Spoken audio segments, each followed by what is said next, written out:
여러분은 혹시 친구라고 믿었던 사람들에게 배신당해 보신 적 있으신가요? 표면적으로는 아무 문제 없이 웃으며 지냈던 사이인데 어느 날 갑자기 그들의 진심을 알게 되는 순간 그 충격은 말로 표현할 수가 없습니다. 오늘 제가 들려드릴 사연은 20년을 함께한 대학 동기들에게 당한 배신과 10년 후 찾아온 통쾌한 반전에 관한 이야기입니다. 안녕하세요. 저는 올해 58세 김민지라고 합니다. 지금으로부터 10년 전 제 인생에서 가장 행복해야 할 결혼식 날, 저는 그 어떤 신부보다도 슬픈 신부였습니다. 20년을 함께한 대학 친구 7명이 아무런 연락도 없이 전원 불참했거든요. 그런데 그로부터 10년이 지난 지금, 저는 그때의 일을 떠올리며 오히려 웃게 됩니다. 아니, 배꼽을 잡고 웃게 됩니다. 도대체 무슨 일이 있었던 걸까요? 지금부터 그 이야기를 들려드리겠습니다. 1998년, 저는 서울의 한 사립대학교 경영학과에 입학했습니다. 20살, 설레는 마음으로 캠퍼스에 첫 발을 디뎠던 그 나이, 아직도 생생합니다. MT에서 만난 같은 과 여학생들 7명과 총 8명이 자연스럽게 친해졌죠. 수진이, 예린이, 혜정이, 소영이, 다연이, 지은이, 그리고 유학을 간 채원이까지. 우리는 금방 친해졌고 1학년 때부터 4학년 졸업할 때까지 늘 붙어 다녔습니다. 점심도 같이 먹고 조별과제도 같이 하고 시험 기간엔 스터디 카페에서 밤을 새우기도 했죠. 그런데 지금 돌이켜보면 그때부터 이미 미묘한 선이 그어져 있었습니다. 친구들은 대부분 강남이나 서초, 송파 쪽에 사는 아이들이었어요. 수진이네는 아파트가 3채, 예린이 아버지는 큰 병원 원장님, 혜정이네는 건물을 몇 개 가지고 계셨죠. 반면 저희 집은 경기도 외곽의 작은 빌라에 살았습니다. 아버지는 작은 철물점을 운영하셨고 어머니는 식당에서 파트타임으로 일하셨어요. 등록금은 학자금 대출로 겨우겨우 내고 생활비는 제가 알바로 벌어야 했습니다. 학기 중에는 편의점 야간 알바를 했고 방학 때는 백화점이나 음식점에서 하루 종일 일했어요. 그래야 다음 학기 책값이라도 마련할 수 있었거든요. 친구들이 민지야, 오늘 홍대 갈래? 타고 연락하면 저는 미안, 오늘 알바 있어 라고 대답하는 게 일상이었습니다. 야, 이번 주말에 강남에서 쇼핑하고 브런치 먹으러 가자. 미안, 나 주말에 아르바이트 해야 돼. 에이, 민지는 맨날 알바만 하매? 그렇게까지 해야 돼? 그럴 때마다 저는 씁쓸한 미소를 지었습니다. 응, 나는 해야 돼. 안 하면 학교 못 다녀. 라고 속으로 중얼거리면서요. 그래도 친구들은 이해해주는 것 같았어요. 적어도 저는 그렇게 믿었습니다. 민지야, 너 힘들지? 우리가 이해할게. 시간 될 때 보면 되지 뭐. 그래, 민지는 사정이 있으니까 우리끼리라도 재미있게 놀다 올게. 얼핏 들으면 배려해주는 말 같았죠. 그런데 지금 생각해보면 그 말 속에는 미묘한 성급기가 있었던 겁니다. 너는 우리랑 달라. 너는 우리처럼 여유롭게 놀 수 있는 애가 아니야. 그렇게 4년이 흘렀습니다. 제가 알바하러 가 있는 동안 친구들은 강남의 맛집을 다니고 명품 가게를 구경하고 해외여행을 다녀왔어요. 그리고 단톡방에는 예쁜 사진들이 올라왔죠. 오늘 청담동 새로 생긴 레스토랑 다녀왔어. 대박 맛있음. 강남역 루이비통에서 지갑 하나 샀다. 20대 마지막 선물로. 헤헤. 괌 여행 너무 좋아. 민지도 오면 좋을 텐데. 저는 편의점 카운터에 앉아서 그 사진들을 보며 좋아요를 눌렀습니다.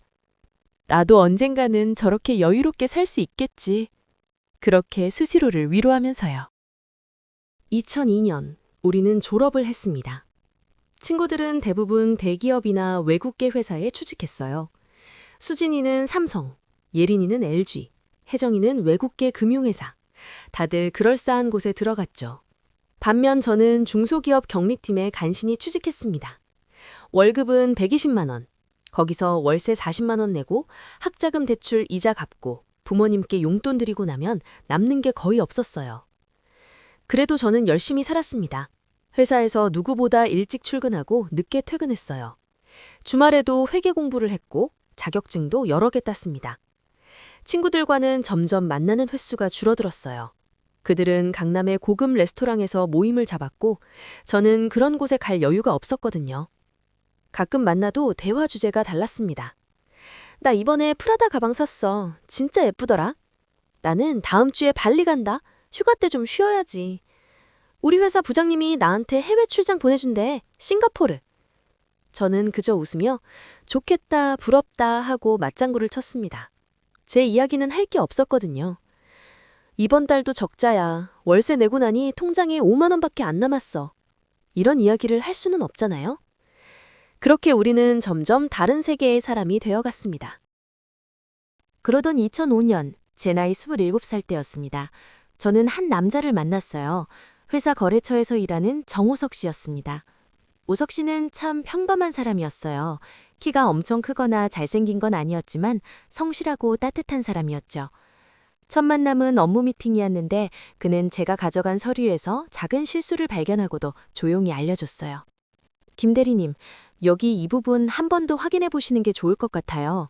제가 발견한 건데 숫자가 조금 안 맞는 것 같더라고요. 다른 사람 같았으면 이거 왜 이래요? 확인 안 하고 왔어요? 하고 핀잔을 줬을 텐데 그는 조용히 제 자존심을 건드리지 않게 말해줬습니다. 그날 이후로 우리는 자주 만나게 됐고 자연스럽게 가까워졌어요. 우석 씨는 제 형편을 알고도 전혀 개의치 않았습니다. 오히려 제가 형들께 살아온 걸 대단하다고 존경스럽다고 말해줬어요. 민지 씨, 스스로 학비 벌면서 대학 나온 거 정말 대단해요. 저는 부모님 도움으로 편하게 학교 다녔는데 민지 씨는 정말 강한 사람인 것 같아요. 그의 말 한마디 한마디가 제게는 큰 위로가 됐습니다. 우리는 사귀기 시작했어요. 데이트는 주로 한강공원이나 동네 카페에서 했습니다. 돈 안 드는 데이트였지만 저는 그게 너무 좋았어요. 6개월쯤 사귀었을 때 우석 씨는 제게 이렇게 말했습니다. 민지야, 나 지금 다니는 회사 그만둘까 봐 창업을 해보려고. 창업? 무슨 사업인데? IT 쪽이야. 요즘 인터넷 비즈니스가 뜨잖아. 친구랑 같이 작은 스타트업 차릴 거야. 솔직히 그때는 걱정이 됐습니다. 그래도 안정적인 회사를 다니는데 창업이라니. 게다가 IT 스타트업이라는 게 얼마나 위험한지 알고 있었거든요. 하지만 저는 그를 믿기로 했어요. 그는 항상 신중하고 계획적인 사람이었으니까요. 그래, 한번 해봐. 내가 응원할게. 고마워, 민지야. 너는 정말 내 편이구나. 그는 제 손을 꼭 잡았습니다. 그로부터 1년 후 2006년 가을이었습니다. 우석 씨는 제게 프로포즈를 했어요. 한강공원 벤치에서 소박한 반지 하나와 함께요. 민지야, 나랑 결혼해 줄래? 아직 돈은 많이 못 벌었지만 너를 행복하게 해줄 자신은 있어. 저는 울면서 그러겠다고 대답했습니다. 저는 곧바로 친구들에게 이 소식을 알렸어요. 단톡방에 나 결혼한다! 라고 메시지를 보냈죠. 반응은 의외로 미지근했습니다. 축하해. 대박. 민지가 제일 빨리 결혼하네? 남자친구 뭐 하는 사람이야? 저는 설명했어요. 응, IT 스타트업 하는 사람이야. 진짜 괜찮은 사람이거든. 그랬더니 잠시 침묵이 흘렀습니다. 그리고 수진이가 물었어요. 스타트업? 회사 이름이 뭔데? 아, 작은 회사라 너희는 모를 거야. 아직 직원도 몇 명 안 돼. 그렇구나. 뭐 중요한 건 사람이지. 축하해, 민지야. 그때는 몰랐어요. 그 짧은 침묵 속에 그들의 진심이 숨어 있었다는 걸요. 결혼식은 2007년 3월로 잡혔습니다. 봄이 오는 계절, 벚꽃이 피기 시작하는 3월 중순이었어요. 저는 들뜬 마음으로 결혼 준비를 시작했습니다.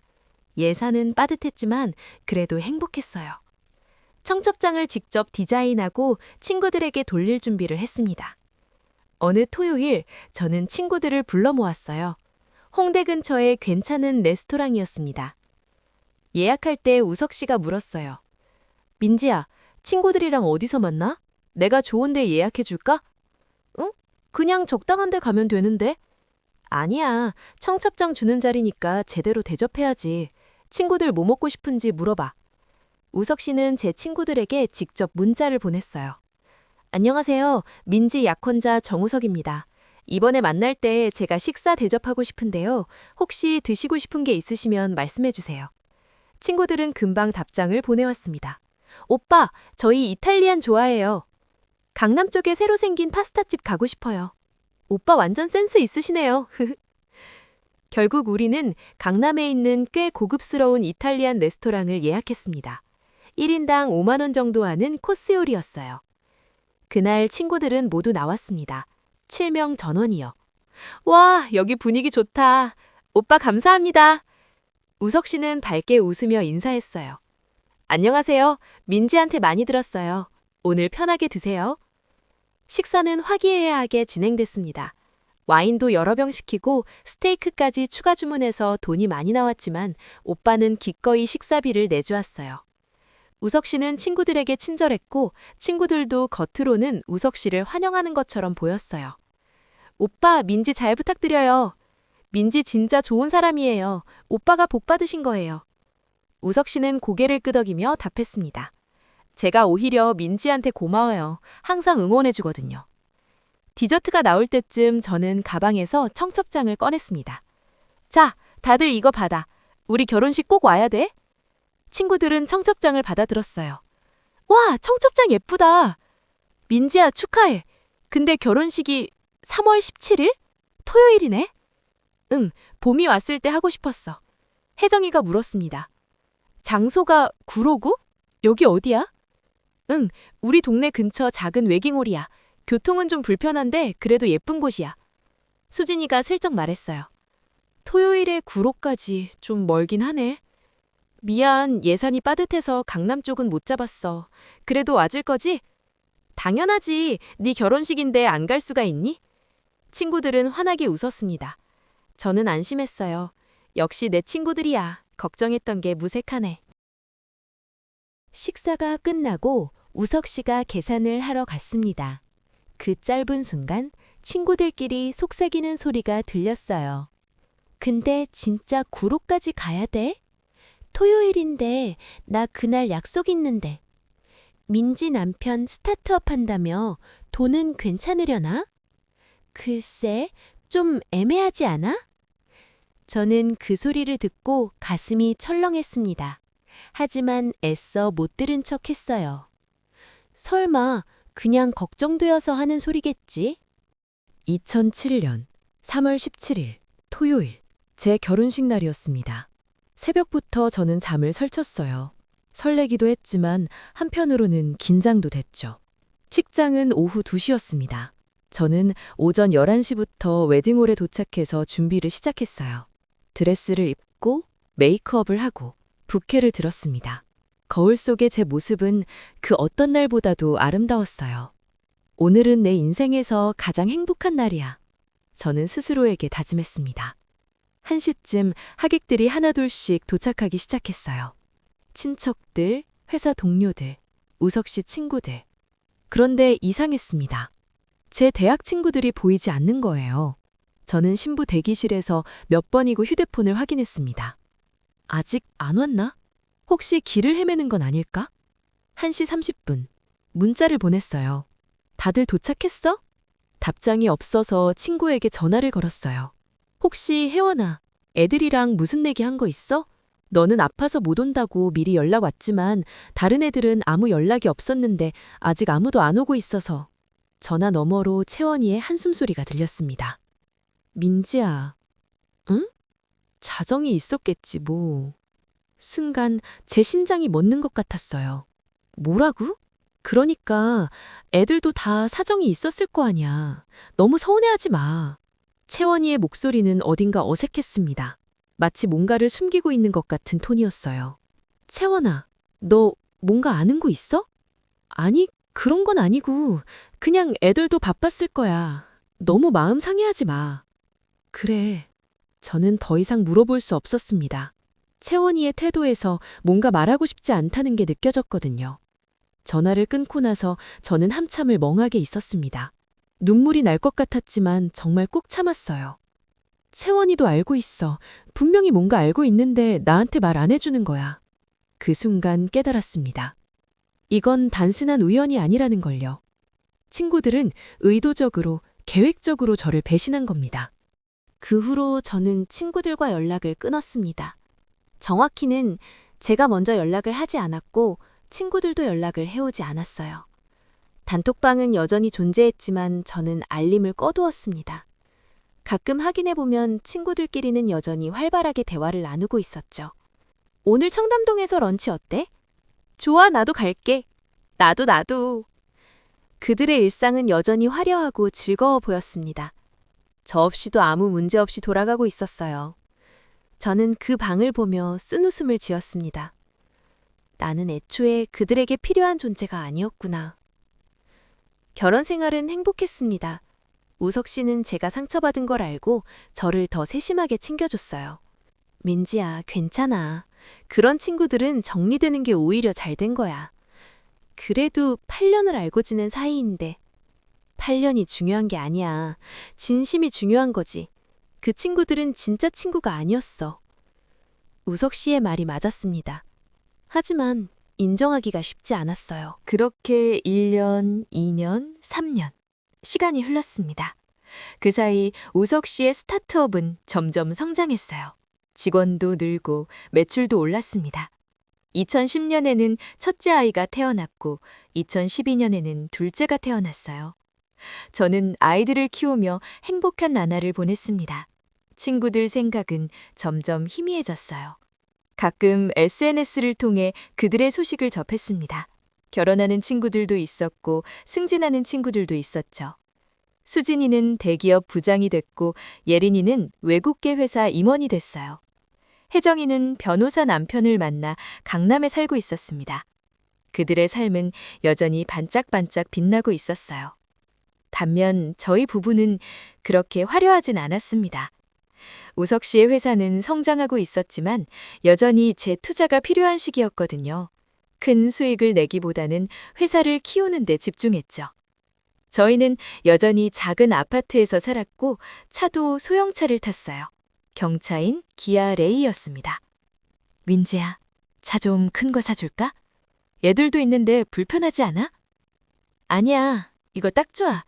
작아서 주차하기도 쉽고 기름값도 적게 들잖아. 사실 레이는 정말 편리한 차였어요. 뒷좌석을 접으면 공간이 넓어져서 캠핑 갈 때도 좋았고 연비도 훌륭했죠. 우리 부부는 주말마다 레이를 타고 강원도나 경기도로 차박을 다녔습니다. 아이들과 함께 차 안에서 자고 아침에 일어나서 풍경을 보는 게 정말 행복했어요. 여보, 우리 이렇게 사는 거 좋지 않아? 나도 좋아. 돈 많이 쓰지 않아도 행복할 수 있잖아. 올해는 검소하게 살았지만 행복했습니다.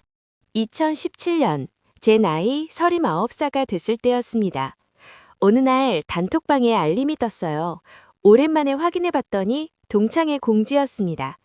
얘들아, 우리 졸업한 지 15년 됐다. 이번에 동창회 한번 하자. 부부 동반으로. 수진이가 올린 메시지였어요. 좋아. 어디서 해? 강남 쪽 호텔 연회장 어때? 거기 괜찮더라. 오케이, 나 남편이랑 갈게. 친구들은 금방 호응했습니다. 저는 그 메시지를 보고 패식 웃었어요. 나는 초대도 안 받겠지. 그런데 놀랍게도 제게도 개인톡이 왔습니다. 수진이었어요. 민지야, 너도 올 수 있어? 오랜만에 보자. 저는 황당했습니다. 10년 동안 연락 한 번 없다가 이제 와서 보자고? 처음에는 거절하려고 했어요. 하지만 우석 씨가 말했습니다. 민지야, 그냥 한번 가보는 거 어때? 너도 궁금하잖아. 그 친구들 어떻게 사는지. 별로 안 궁금한데? 아니야, 넌 궁금해. 안 그러면 계속 마음에 걸릴 거야. 가서 당당하게 얼굴 보여주고 와. 우석 씨 말이 맞았어요. 저는 사실 궁금했습니다. 그 친구들이 어떻게 살고 있는지, 그리고 저를 보면 뭐라고 할지. 알았어. 그럼 같이 가줄 거지? 당연하지. 내가 옆에서 지켜줄게. 11월 18일 오후 6시, 우리는 레일을 타고 강남의 호텔로 향했습니다. 호텔 주차장에 들어서는 순간 저는 입을 다물 수가 없었어요. 주차장은 온통 외제차 천지였습니다. BMW, 벤츠, 아우디, 렉서스, 화려한 차들이 줄지어 서 있었죠. 우와, 다들 대단하네. 그러게, 다들 잘 사나 봐. 우리는 레일을 한쪽 구석에 조용히 주차했습니다. 외제차들 사이에서 레이는 너무 초라하고였어요. 여보, 우리 차 너무 튀는 거 아니야? 괜찮아. 차가 중요한 게 아니잖아. 우석 씨는 태연하게 말했지만 저는 조금 불안했습니다. 우리는 주차장에서 내려서 연회장으로 향했어요. 민지야. 수진이가 저를 발견하고 손을 흔들었습니다. 수진아, 오랜만이다. 그러게, 진짜 오랜만이다. 10년 만이야? 우리는 어색하게 인사를 나눴어요. 수진이는 제 옆에 선 우석 씨를 보며 말했습니다. 오빠, 오랜만에 뵙네요? 네, 그러게요. 오랜만입니다. 근데 주차장에서 레이 타고 오시는 거 봤는데 그거 오빠네 차예요? 순간 분위기가 싸늘해졌습니다. 네, 저희 차예요. 아, 그렇구나. 대기업 다닌다고 들었는데 레이를 타시네요. 수진이의 말투에는 명백한 비웃음이 섞여 있었어요. 저는 얼굴이 화끈거렸습니다. 지금 저 말투가 뭐야? 대놓고 무시하는 거잖아. 우석 씨는 담담하게 대답했어요. 편해서 타고 다녀요. 주차하기도 쉽고 차박하기도 좋거든요. 차박이요? 아, 그런 걸 즐기시는구나. 저는 그런 거 못해요. 불편해서. 수진이는 피식 웃었습니다. 그 순간 다른 친구들도 하나둘 다가왔어요. 예린이가 물었습니다. 민지야, 남편분 뭐 하시는 분이야? IT 회사 다녀. IT 회사? 어디? 작은 회사라 너희는 모를 거야. 그렇구나. 예린이의 표정이 미묘하게 변했습니다. 역시 별 볼 일 없는 회사구나 하는 표정이었어요. 혜정이가 끼어들었습니다. 민지야, 근데 레이? 정말 레이 타고 왔어? 응, 왜? 아니, 신기해서 요즘 누가 레이를 타냐고. 혜정이는 명품 핸드백을 만지작거리며 말했습니다. 우리 남편은 벤츠 타는데 솔직히 그것도 좁다고 불평하거든? 근데 레이는 둘이 타기에 안 좁아? 괜찮아. 우린 불편하지 않아. 그래? 신기하다. 남편분 덩치도 크신데 진짜 안 좁나 봐. 친구들은 킥킥거리며 웃었습니다. 저는 주먹을 꽉 쥐었어요. 이 사람들이 지금 나를 놀리고 있는 거야. 저는 더 이상 참을 수 없었습니다. 10년 전 결혼식에 안 온 것도 억울한데 지금 이렇게 무시까지 받아야 하나요? 저는 심호흡을 한 번 하고 수진이를 똑바로 쳐다봤어요. 수진아, 응? 근데 너 오늘 부부 동반인데 남편이랑 같이 안 왔네? 수진이의 표정이 굳었습니다. 남편분 바쁘다며 사업하시는 분이라고. 응, 맞아. 그래서 조금 늦게 온대. 그래? 근데 별로 안 바쁘신 것 같던데? 무슨 소리야? 아, 우리 동네에서 맨날 보거든, 남편분. 수진이의 얼굴이 하얗게 질렸습니다. 뭐라고?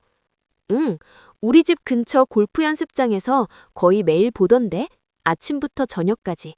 사업하시는 분이 그렇게 시간이 많으신가? 그건, 그리고 요새는 극장에서도 자주 보더라? 그제도 봤는데 여자 골프 코치랑 같이 영화 보시던데? 요즘은 코칭을 극장에서도 하나 봐. 순간 주변이 조용해졌습니다. 친구들이 모두 저를 쳐다봤어요. 수진이는 입술을 파르르 떨며 물었습니다. 너 무슨 소리 하는 거야? 사실대로 말하는 거지? 내가 거짓말하는 것 같아? 저는 휴대폰을 꺼냈습니다. 사실 저는 몇 달 전부터 SNS를 통해 수진이의 소식을 보고 있었어요. 그리고 우연히 수진이 남편의 얼굴을 알게 됐죠. 그런데 신기하게도 저희 부부가 자주 가는 골프 연습장에서 그 남자를 매일 봤습니다. 여자 골프 코치와 함께요. 두 사람은 너무 친밀해 보였어요. 코칭을 받는 수준이 아니라 연인처럼 보였죠. 극장에서도 봤고 카페에서도 봤습니다. 항상 그 여자 코치와 함께였어요. 저는 사진을 찍어뒀습니다. 증거로요. 이거 봐. 저는 휴대폰 화면을 수진이에게 보여줬어요. 사진 속에는 수진이 남편이 여자와 친밀하게 대화하는 모습이 찍혀 있었습니다. 이게 뭐야? 지난주에 찍은 거야. 우리 동네 카페에서. 둘이 손잡고 있더라. 수진이는 휴대폰을 낚아채듯이 잡았어요.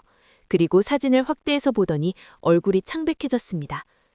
이건 수진아, 남편분 정말 사업하시는 거 맞아? 아니면 골프나 치시는 거야? 수진이는 아무 말도 하지 못했습니다.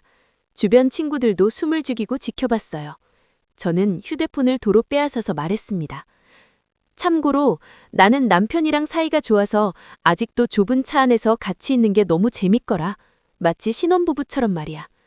우리 차가 레이라서 뭐 어때? 우린 그게 좋아서 타는 건데. 참고로 우리 집에 차 3대 있어. 그중에 레이가 제일 편해서 자꾸 타게 되더라고. 차가 3대? 예린이가 놀라서 물었습니다. 응, 왜? 이상해? 아니, 그냥... 저는 피식 웃었어요. 너희는 나를 무시하고 싶었겠지. 레이 타고 왔다고 초라하다고 생각했을 거야. 근데 있잖아, 차가 사람을 평가하는 기준은 아니거든. 그리고 수진아, 네 남편 일 좀 제대로 하는지 확인해봐. 사업한다고 거짓말하고 골프장이나 전전하는 거 아닌지 말이야. 수진이는 입술을 깨물며 눈물을 글썽였습니다. 그때였습니다. 연회장 문이 열리고 한 남자가 들어왔어요. 키가 크고 정장을 말끔하게 차려입은 남자였습니다. 그 사람이 걸어와서 우석 씨에게 말을 걸었어요. 대표님, 개인 스케줄이신데 죄송합니다. 급한 결제 건이 있는데 연락이 안 되셔서 직접 왔습니다. 아, 그랬군요. 저쪽으로 가서 처리하죠. 여보, 잠깐만 기다려요. 친구들이 수근거리는 소리가 들렸어요. 사실은 어엿하게 성장한 IT 회사의 대표이사였던 남편. 수려한 비서실장님의 등장으로 제 어깨가 좀 올라갔습니다. 남편이 돌아오고 친구들의 관심이 남편에게 쏠렸습니다.